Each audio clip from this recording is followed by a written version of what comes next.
Olá, bem-vindos a mais uma exploração de ideias. Hoje, um material que a gente recebeu nos coloca diante de uma tensão, sabe? Quase um dilema, bem no coração dos estudos sobre mediunidade.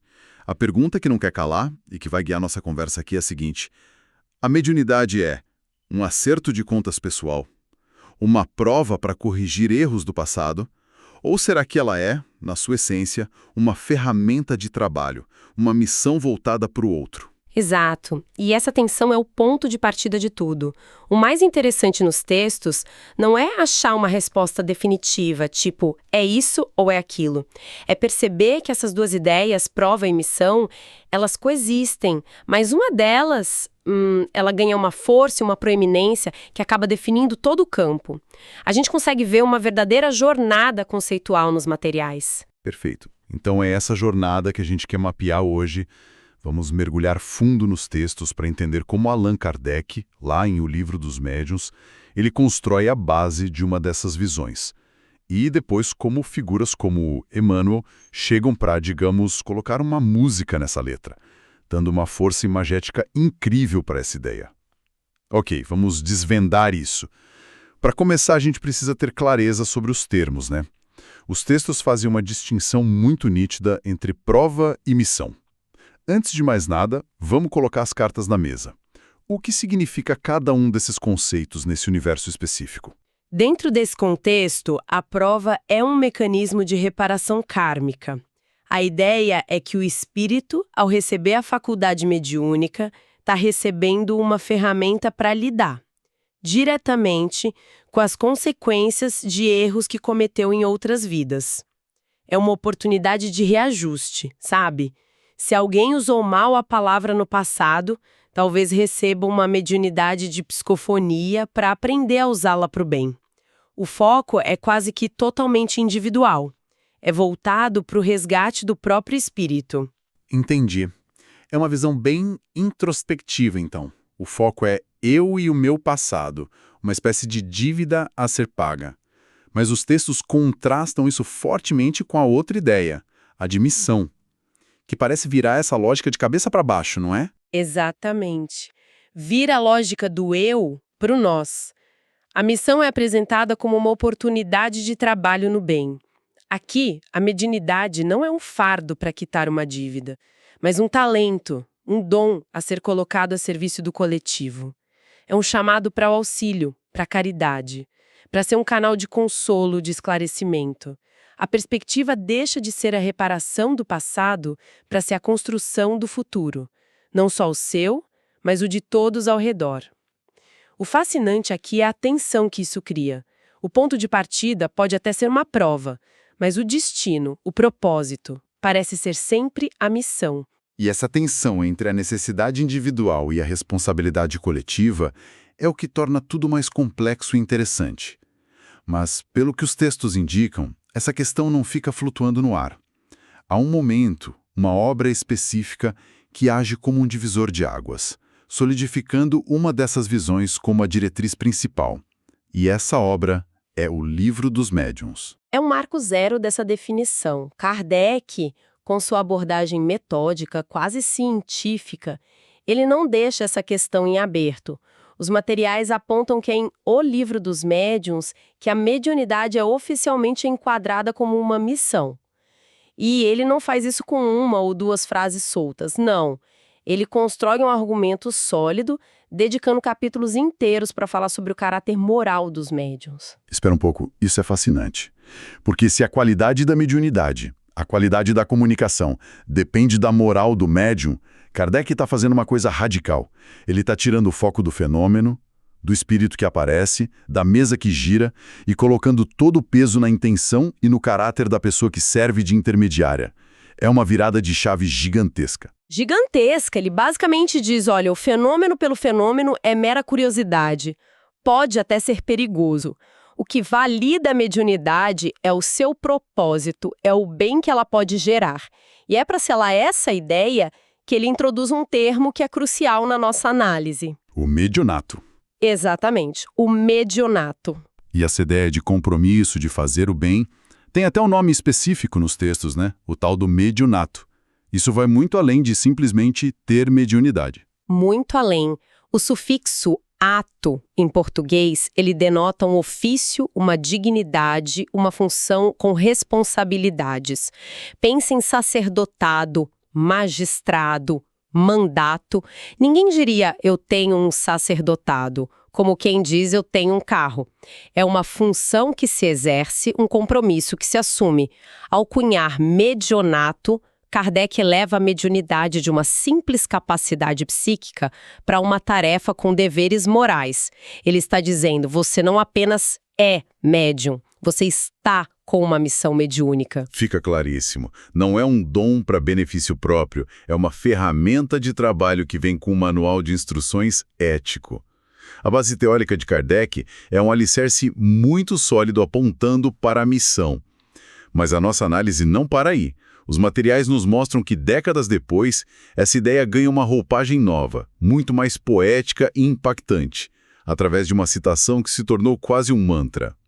A mediunidade é um arado divino, que o óxido da preguiça enferruja e destrói. Uma metáfora de uma potência absurda. E, como os textos bem contextualizam, ela vem do universo de Chico Xavier, atribuído ao espírito Emmanuel, em obras como Seara dos Médiuns. Aqui a gente vê o segundo ato da nossa jornada conceitual. Kardec foi o arquiteto, o engenheiro que desenhou a planta e estabeleceu as leis da construção. Emmanuel chega como o artista que vai pintar os murais, que vai compor a trilha sonora. Ele não muda a estrutura, mas dá vida, cor e emoção a ela. Vamos desmontar essa metáfora, então. A primeira parte, arado divino. O que está embutido nessa escolha de palavras? Um arado. Pense em um arado. Não é um objeto de decoração, não é uma joia para ser exibida numa estante. É uma ferramenta de trabalho pesado.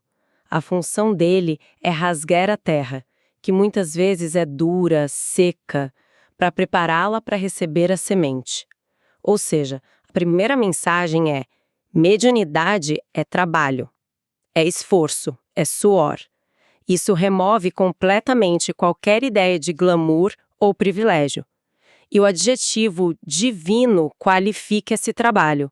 Não é um trabalho qualquer para um fim egoísta. É um trabalho na seara do bem, com um propósito transcendente. É uma ferramenta emprestada por um plano maior.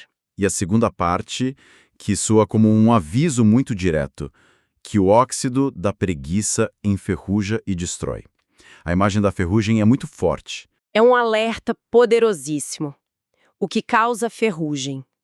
A ferramenta deixada de lado sem uso, exposta ao tempo, negligenciada.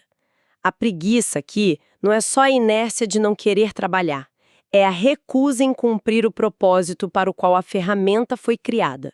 A mensagem é brutalmente clara.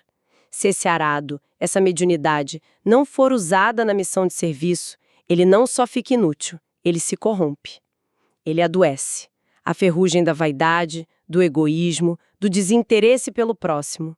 Corrói o seu potencial e pode até destruir a sua utilidade para o bem. É interessante pensar nas implicações disso. Um agricultor que tem um arado, mas não o usa. O que acontece? A terra dele não produz, ele não colhe, não alimenta a si mesmo, nem a sua família. A terra, com o tempo, fica dura, infértil. A metáfora é sobre potencial desperdiçado em uma escala imensa. É uma responsabilidade que foi abandonada e gerou estagnação. Perfeito. A imagem vai além do objeto e atinge o ecossistema inteiro. O potencial de consolo que não foi entregue, a palavra de esperança que não foi dita, a ajuda que não foi prestada, tudo isso é a colheita perdida por causa do arado enferrujando no canto. Então, o que Emmanuel faz aqui é traduzir a tese moral de Kardec em uma consequência visível, quase tátil.